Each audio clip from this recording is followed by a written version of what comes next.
Alhamdulillah Rabbil Alamin. Wassallallahu ala sayyidina Abil Qasim Mustafa Muhammad wa alihi tahirin al-ma'asumin. Wa la'natullah ala a'daihim ajma'in minal ani ila qiyamil yaumiddin. Amin ya rabbal alamin.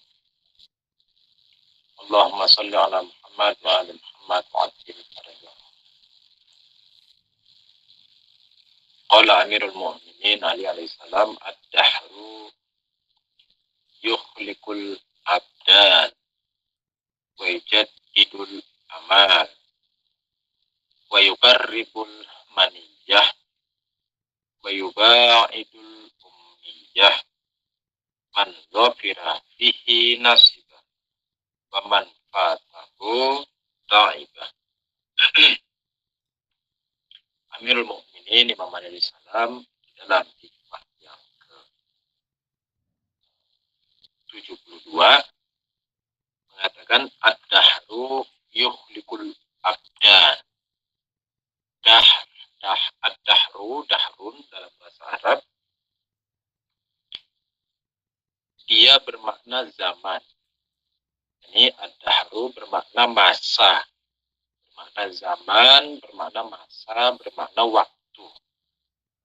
Jadi ad-dahru bermakna waktu atau masa, tetapi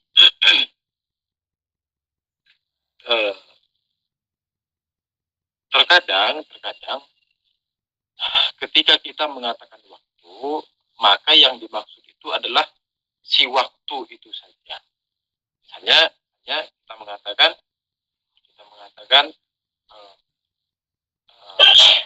ketika hujan turun, saya ada di rumah. Ketika waktu itu kan ketika hujan turun, maka penggunaan kata waktu di situ, yakni ketika itu, makna ketika di situ kita hanya maksudkan bermakna waktu saja, yakni si waktu itu saja, tanpa menyertai segala macam kejadian yang ada di dalamnya. Misalnya kita tanya, sekarang jam berapa? Jam 2 sore. Nah, jam 2 sore. Yani hanya mau menyatakan waktu saja tanpa memaksudkan segala kejadian yang ada di dalam. Namun dalam satu masa, dalam satu waktu, dalam waktu lain, ketika kita menggunakan kata waktu, maka maksudnya adalah si waktu itu beserta segala rangkaian kejadian yang ada di dalamnya. Contoh, di saat kita mengatakan masa kecilku, maka penggunaan kata masa kecil di situ bukan hanya sebatas menyampaikan makna waktu saja, bukan. Melainkan apa? Melainkan menyampaikan makna waktu dan juga menyampaikan segala kejadian-kejadian yang terjadi di masa itu, di waktu itu. Hanya kita mengatakan masa kecilku ku habiskan dengan bermain bersama orang tuaku. Masa kecilku ku habiskan bermain bersama orang tuaku. Maka masa kecil di situ bukan hanya tentang waktu, melainkan juga menyangkut segala kejadian yang ada di dalamnya. Ad-dahru, sekalipun dia bermakna zaman, namun dia bermakna zaman yang dimana dia juga menyangkut segala kejadian yang ada di dalamnya. Jadi ketika dikatakan ad-dahru, yakni masa beserta segala kejadian yang ada. Oke, nah dikatakan ad-dahru yukhliqul abdan. Ad-dahru yukhliqul abdan. Dikatakan badan itu, masa atau zaman tadi itu menuakan badan manusia. Dikatakan ad-dahru yukhliqul abdan, yakni masa itu menuakan badan manusia. Kenapa bisa badan itu menuakan manusia? Kita lihat, yakni secara zahir, secara nyata kita melihat dulu kita masih usia 4-5 tahun, lalu semakin besar usia 9 tahun, badan kita semakin besar, lalu terus berusia 15-16 tahun, badan kita tumbuh lebih besar, lalu naik usia 20 tahun, jenggot kita mulai tumbuh, lalu naik usia 30 tahun, mulai uban kita, rambut kita mulai memutih 1-2 biji, naik usia 40 tahun, kulit kita mulai keriput, naik usia 50 tahun, jalan kita mulai, yang dulunya kita bisa lompat dan berlari, jalan kita mulai istilahnya tertata satu persatu. Naik usia 60 tahun, kita berjalan mulai pakai tongkat. Naik usia 70 tahun, kita mulai berjalan pakai kursi roda. Naik usia 80 tahun, kita mulai misalnya dituntun dalam berjalan, dan begitu. Jadi secara nyata juga kita menyaksikan hal itu, bahwa zaman beserta segala kejadian yang ada di dalamnya itu menuakan badan. Kenapa? Karena di sini ada oksigen, di sini ada hidrogen, di sini ada unsur-unsur alam lain, di mana unsur-unsur alam ini akan mempercepat penuaan. Dan memang kalau misalnya antum mengikuti perkembangan perkembangan penelitian ilmu fisik, atau misalnya perkembangan penelitian ilmu biologi, atau perkembangan penelitian ilmu antariksa misalnya, maka para ilmuwan saat ini mengatakan kandungan, yakni besar kandungan oksigen, besar kandungan hidrogen, besar kandungan karbon, besar kandungan unsur-unsur lain, kalium, kalsium, dan sebagainya, nitrogen misalnya, itu dapat mempercepat atau dapat memperlambat proses penuaan. Di mana seandainya misalnya, di mana seandainya unsur oksigen di situ terlalu besar, maka penuaan akan lebih cepat dan penghancuran tubuh akan lebih cepat. Kita menyaksikan orang yang tinggal di gunung dengan orang yang tinggal di pinggir pantai, maka postur badan, tipikal badannya itu berbeda. Orang yang tinggal di gunung dan orang yang tinggal di pinggir pantai itu tipikal badannya berbeda. Istilahnya kelaziman badannya itu berbeda. Istilahnya elementer badannya itu berbeda. Kenapa? Kita melihat bahwa orang yang tinggal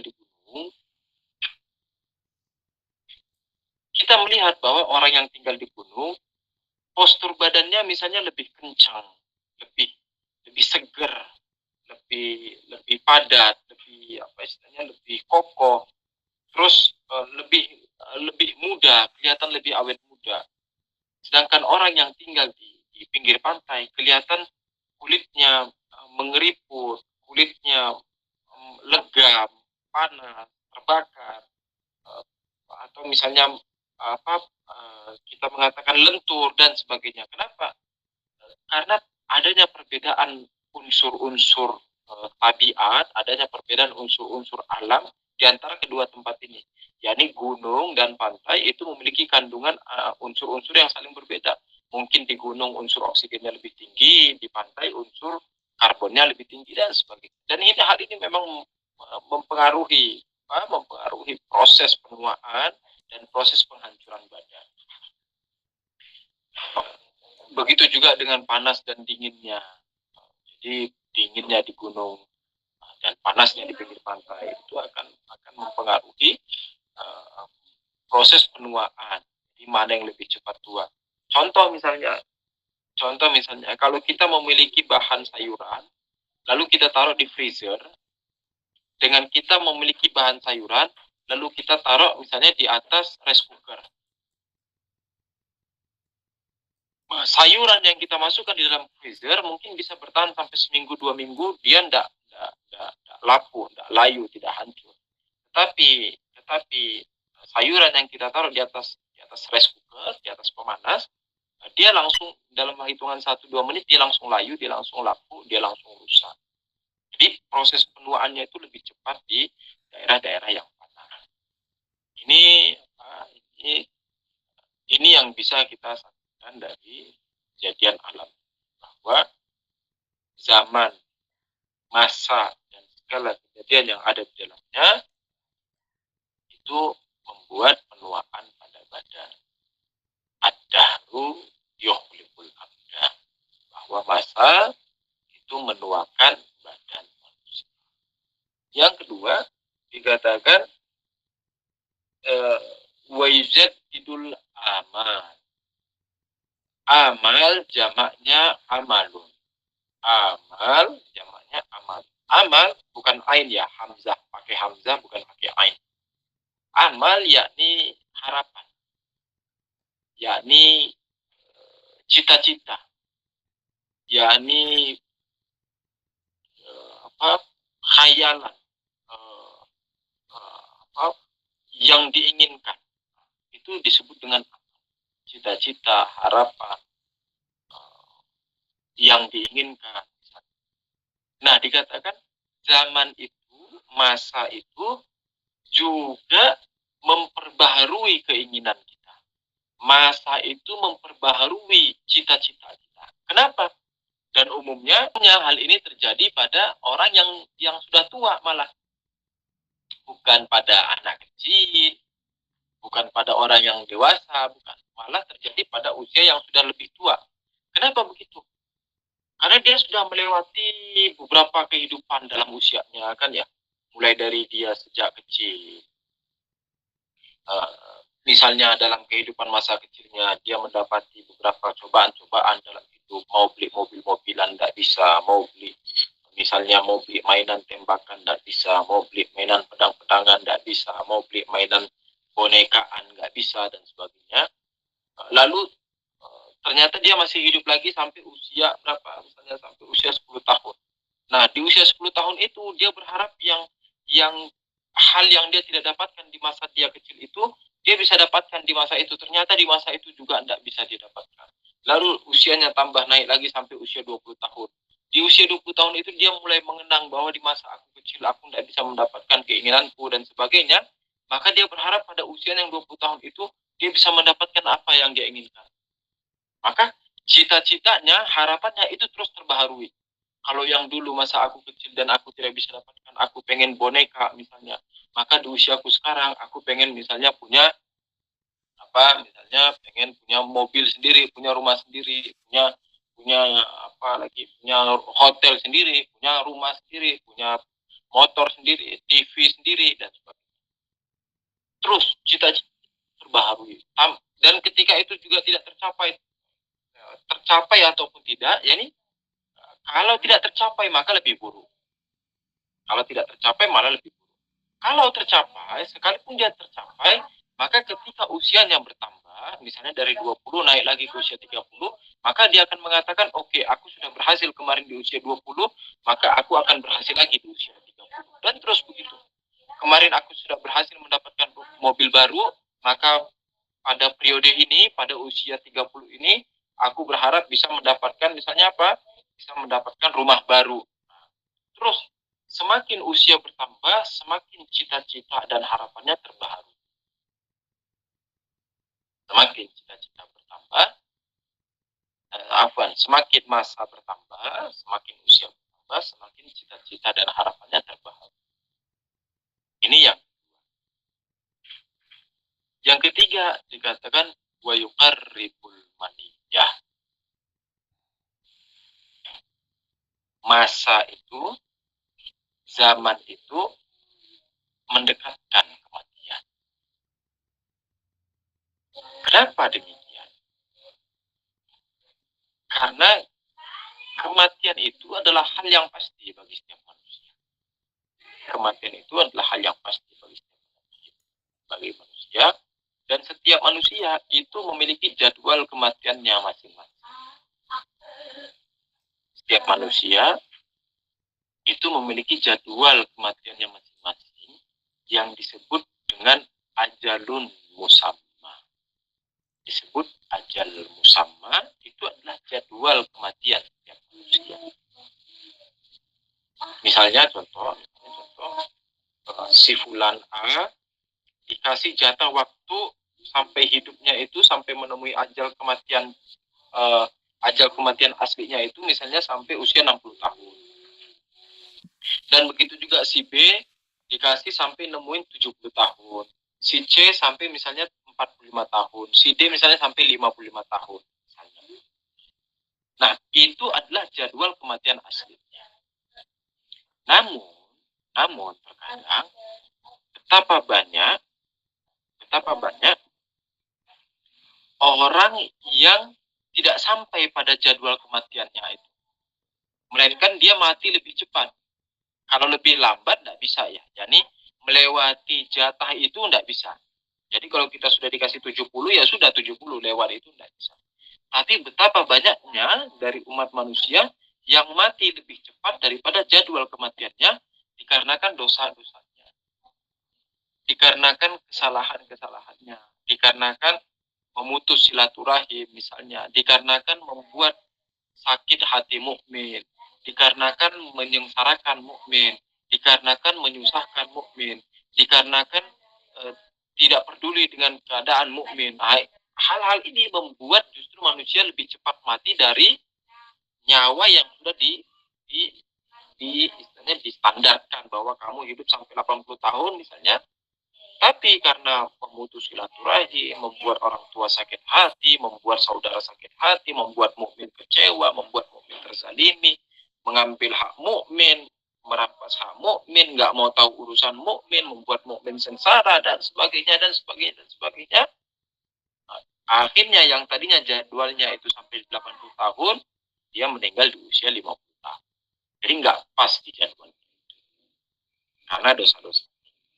Lalu bagaimana caranya kita mau memperbaiki ini?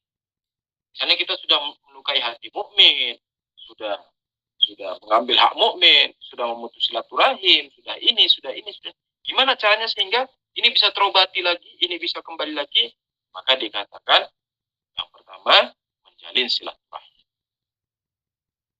hubungi ayah ibu kita, abang adik kita, paman bibi kita. Kalau ada salah minta maaf. Ayah ibu, mumpung masih ada bapak ibu, hubungi bapak ibu. Sehat, tidak sehat, kalau tidak sehat kalau bisa disembuhin, kalau tidak bisa didoain dari jauh dan sebagainya.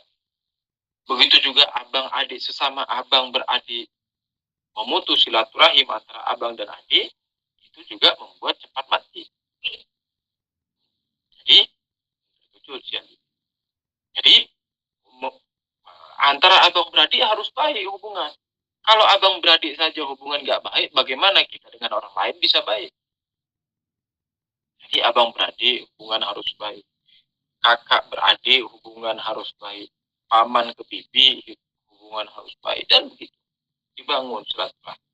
Kalau itu sudah bersedekah. Sedekah itu salah satu cara untuk memperpanjang usia. Maksudnya memperpanjang usia bukan melewati batas yang sudah diberikan, tetapi menyampaikan kita pada batas yang sudah ditentukan. Dan apa istilahnya?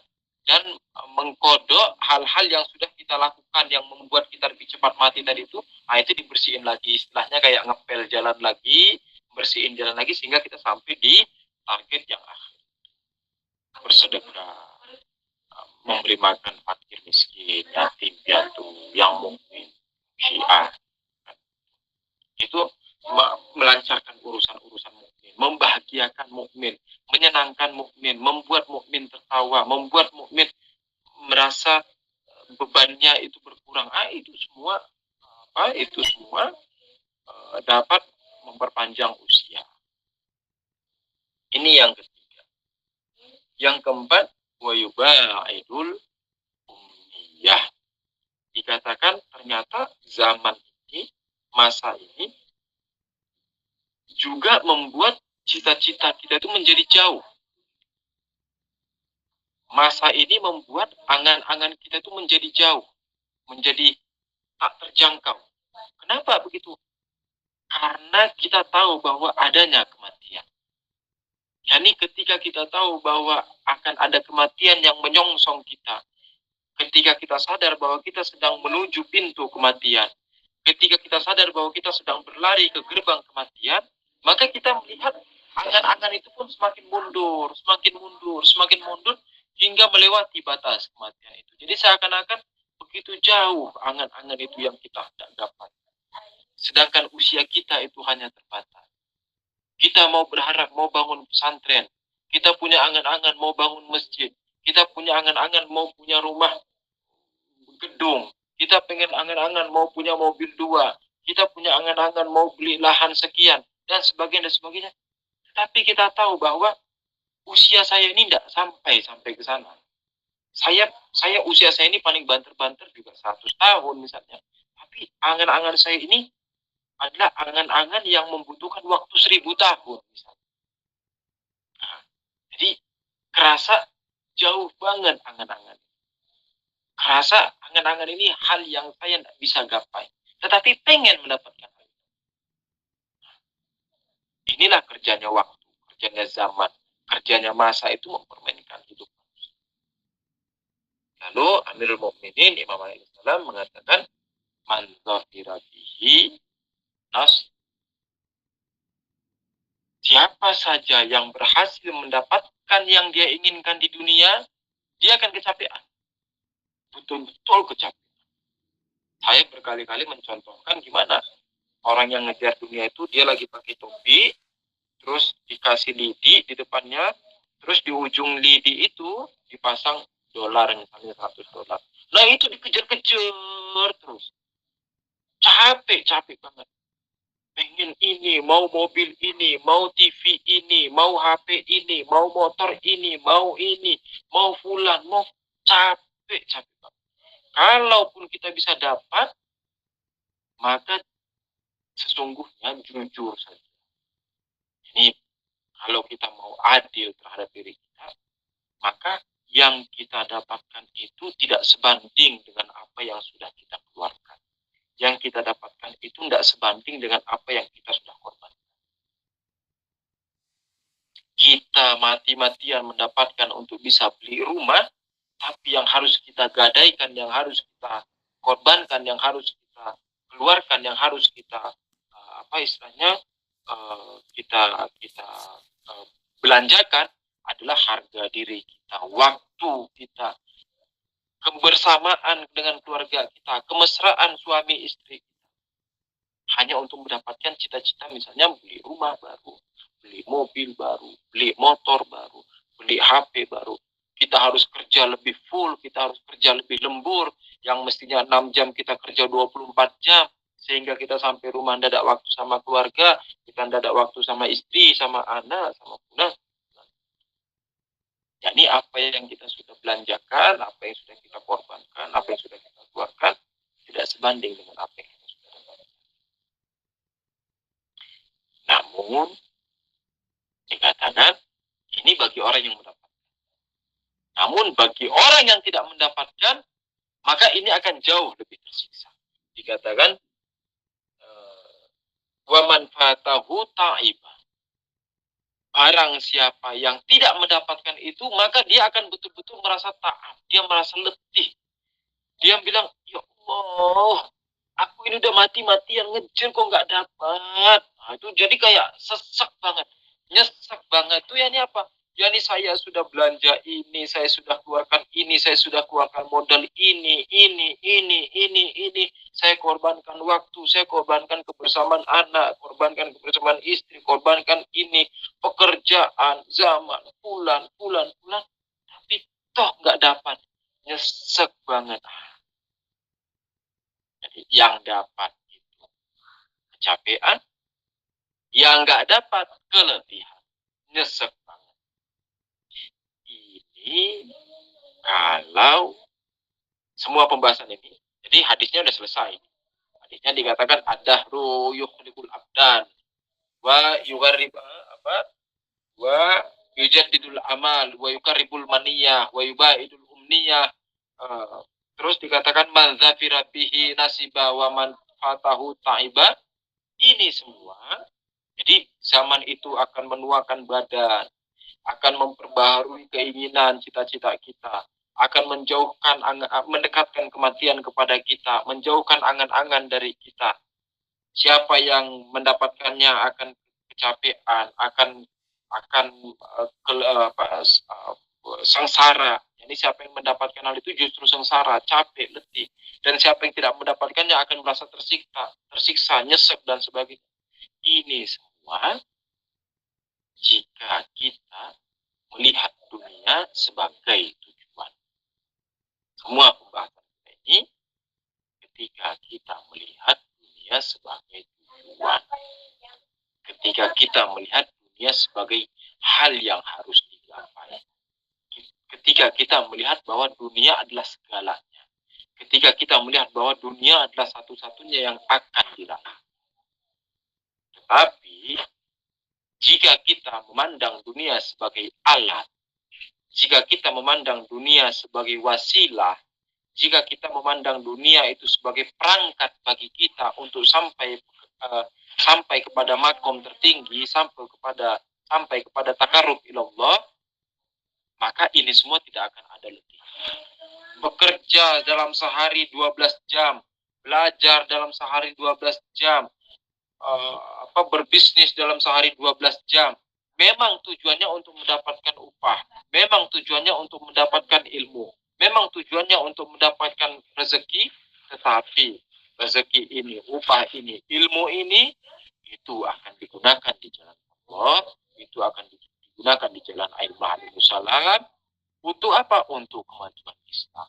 Ini tidak akan keletihan. Ini tidak akan sengsara. Ini tidak akan nyesek. Dia dapat nggak nyesek, nggak dapat juga nggak nyesek. Dapatnya dia tidak sengsara, tidak dapatnya juga tidak akan menyesakkan hati. Kenapa? Karena ketika dia mendapatkan yang dia harapkan, dia tahu bahwa itu untuk jalan Tuhan. Maka sekalipun dia letih, dia tahu bahwa ya Tuhan, keletihanku ini nanti akan Engkau balas ya Tuhan. Keletihanku ini nanti akan Engkau ganjar ya Tuhan. Keletihan yang aku lakukan ini hanya untuk bisa berkhidmat di jalan-Mu, membantu para wali-walimu, membantu para umatmu, membantu hamba-hambamu, membantu para mukmin. Ini semua tidak akan mungkin luput dari hitungan-Mu ya Tuhan. Jadi kita tidak akan letih. Kenapa? Karena kita punya keyakinan bahwa keletihan ini semua akan terbayar. Jadi sekalipun di dunia ini letih, kita justru bersemangat. Itu satu. Kalaupun kita tidak mendapatkan harapan itu, yakni kita sudah berusaha, kita sudah bekerja, kita sudah maksimal, ternyata tidak didapatkan, kita juga tidak akan nyesek. Kita juga tidak akan, hati kita tidak akan sakit. Hati kita tidak akan tersiksa. Kenapa? Karena kita tahu bahwa Allah melihat proses ini. Yani berarti kalau memang itu belum saya dapatkan, berarti memang itu belum rezeki saya. Kita akan ikhlas dengan itu. Bahwa ya Tuhan, berarti itu memang bukan taklif saya. Berarti itu memang bukan target saya. Berarti itu memang bukan tanggung jawab saya. Berarti itu adalah tanggung jawab orang lain yang mendapatkannya. Misalnya kita mau berharap membuat pesantren. Kita bercita-cita mau membuat masjid. Kita mau bercita-cita misalnya membuat lapangan pekerjaan bagi 1.000 orang mukmin. Ternyata tidak bisa. Ternyata tidak terjadi. Maka kita tidak akan sakit hati. Kita tidak akan nyesel. Kita tidak akan nyesak hatinya. Kenapa? Karena kita tahu ya Tuhan, berarti itu bukan taklif saya. Berarti itu taklif orang lain yang akan mendapatkannya. Kenapa? Karena saya tidak mampu. Saya sudah berusaha maksimal dan ternyata tidak tercapai. Berarti itu bukan taklif saya. Jadi kita merasa aman sama Tuhan itu enaknya. Ini memandangnya sebagai wasilah, sebagai jalan, sebagai tangga bagi kita untuk naik kepada jenjang yang oke. Saya kira cukup demikian. Kalau kita lanjut hikmah yang berikutnya minggu depan insyaallah taala. Bila taufiq wal hidayah. Assalamualaikum warahmatullahi wabarakatuh. Waalaikumsalam warahmatullahi wabarakatuh. Boleh tanya Ustaz? Sedikit aja, karena saya masih mau ngajar lagi nih. Oh iya, dikit aja Ustaz. Tadi Azul menyebutkan bahwa kalau mempercepat itu banyak ya. Misalnya orang bunuh diri, orang yang tidak menjaga kesehatan dan sebagainya, matinya lebih cepat daripada takdirnya misalkan. tadi yang antum sampaikan kira-kira yang. Tapi kalau untuk mengulur atau menunda tidak bisa. Tapi ada hadis yang kalau saya tidak salah itu dari Imam Zaman, kalau nggak salah itu Imam Mahdi Ajal Farja Syarif. Waktu itu beliau masih belum belum doib. Ada seseorang sahabatnya yang bersin, kemudian dia bilang Allah memanjangkan umurmu 2 tahun, itu satu. Kemudian juga ada hadis di kalangan orang-orang Islam 3 hari ya, umurmu dipanjangkan 3 hari. Kemudian ada juga hadis-hadis yang masyhur di kalangan kaum muslimin ya. Apakah itu verifikasinya benar atau tidak, yaitu sedekah bisa memperpanjang umur dan silaturahmi juga bisa memperpanjang umur. Kemudian memuliakan orang tua juga bisa memuliakan. Itu kan juga menunda atau misalnya kita mengeset takdir semacam gitu. Itu bagaimana Ustaz itu? Ya kan tadi saya sampaikan. Jadi yang hadis yang antum sampaikan kan tadi saya sudah katakan bahwa misalnya kita dikasih interval 70 tahun misalnya ya.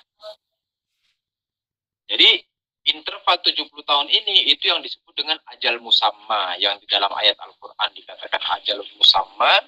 Ini yang interval 70 tahun ini. Gimana tidak akan mungkin lewat dari situ, enggak. 70 tahun sedetik itu tidak mungkin lewat. Jadi pas di 70 tahun misalnya. Namun karena perbuatan-perbuatan kita, karena tingkah laku kita, sehingga membuat ajal kita bisa menjadi lebih cepat. Sehingga di usia 30 tahun. Lalu bagaimana caranya memperbaiki si 30 tahun ini untuk kembali ke asalnya tadi. Sehingga mentok sampai di ujung terakhir, yakni di 70 tahun tadi. Nah itu dikatakan seperti apa? Memperbaiki silaturahim. Anak ke ayah, anak ke ibu, abang ke adik, paman, bibi, dan sebagainya. Nih, yang kedua sedekah. Sedekah ini betul-betul manjur. Dua ini sangat manjur. Silaturahim dan sedekah. Ini betul-betul manjur ya. Mujarab ya. Ini bukan saya yang ngomong. Yang pertama hadis, yang kedua pernyataan para alim ulama, para arif-arif kita, para guru-guru, bahwa silaturahim dan sedekah betul-betul manjur. Seperti api membakar kertasnya, langsung cas, api kena kertas, cas langsung membakar. Sedekah dan silaturahim itu langsung. Nah, kalau bersin itu ada dua. Ada bersin yang terjadi dengan dirinya, ada bersin yang dibuat. Nah, bersin yang terjadi dengan dirinya itu yang memperpanjang. Tapi bersin yang dibuat itu tidak memperpanjang. Misalnya bersin yang dibuat gimana? Misalnya mengkilik-kilik hidung, nah, itu kan bisa bersin wajib. Atau misalnya memberi obat, ada obat bersin, misalnya membuat obat bersin, nah, itu tidak. Itu yang kemarin antum tabur di hidung itu, yang bersin-bersin itu ya, itu dibuat itu ya Ustaz ya? Nggak termasuk yang ditambah 3 hari ya? Itu dibuat namanya, itu tidak menambah. Itu tidak menambah. Padahal 5 kali kali 3 hari lumayan 15 hari nambahnya Ustaz. Iya, itu tidak menambah. Tetapi sedekah, silaturahim. Makanya dianjurkan itu memperbanyak sedekah, bukan banyaknya sedekah, bukan. Tetapi memperbanyak sedekah. Jadi misalnya contoh, kita punya uang 100.000 misalnya. Kita punya uang 100.000. Uang 100.000 ini jangan langsung disedekahkan 100.000, jangan. Tapi gimana caranya? 100.000 ini dipecah jadi 10. 10.000, 10.000, 10.000, 10.000, 10.000. Terus satu-satu dikasih, ini 10.000, ini 10.000, ini 10.000. Itu jadi memperbanyak sedekah. Ada satu riwayat. Jadi ketika habis bersin, antum biasanya bacanya apa kalau habis bersin? Alhamdulillahirabbil alamin. Alhamdulillah. Oke, jadi nanti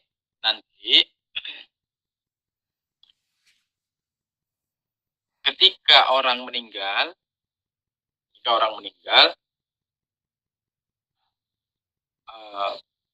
di malam pertama itu, ketika orang meninggal di malam pertama, pada saat mungkar nangkir itu datang, si manusia itu akan bersin. Di kuburan itu di malam pertama, pada saat mungkar nangkir datang, si manusia yang meninggal tadi itu akan bersin. Nah, bersinnya ini itu dianjurkan membaca doa ini. Doanya Bismillahirrahmanirrahim. Alhamdulillahirabbil alamin wassallallahu ala Muhammadin wa alihi thahirin. Ketika manusia si mayit itu membaca ini, mungkar nangkirnya balik lagi. Kan datang ini mungkar nangkir udah bawa pentungan kan, duang. Terus kita bersin, acing. Kuatin kalau bisa bersinnya kan, acing. Nah, terus baca Bismillahirrahmanirrahim. Alhamdulillahirabbil alamin wassallallahu ala Muhammadin wa alihi thahirin. Mungkar nangkirnya langsung pulang lagi. Kenapa? Karena dia bilang, kita mau nanya apa lagi sama orang ini? Orang dia sudah sebutin semua Bismillahirrahmanirrahim. Alhamdulillahirabbil alamin wassallallahu ala Muhammadin wa alihi thahirin. Ya sudah selesai, mau apa lagi? Balik dah, pulang, gak ada kerjaan. Nah, itu makanya dianjurkan ketika bersin membaca doa itu, Bismillahirrahmanirrahim, Alhamdulillahirabbil alamin wassallallahu ala Muhammadin wa alihi thahirin. Karena dengan kita terbiasa membaca itu, nanti pada saat meninggal itu akan berubah menjadi malakah. Jadi pas meninggal sudah jadi mayat, itu langsung serta-merta terbaca ketika bersin, acim, Alhamdulillah, Bismillahirrahmanirrahim, Alhamdulillahirabbil alamin wassallallahu ala Muhammadin wa alihi thahirin. Masya Allah, dahsyat sekali Ustaz. Kenapa? Ya, dahsyat sekali itu tips mengusir munkar dan nakir.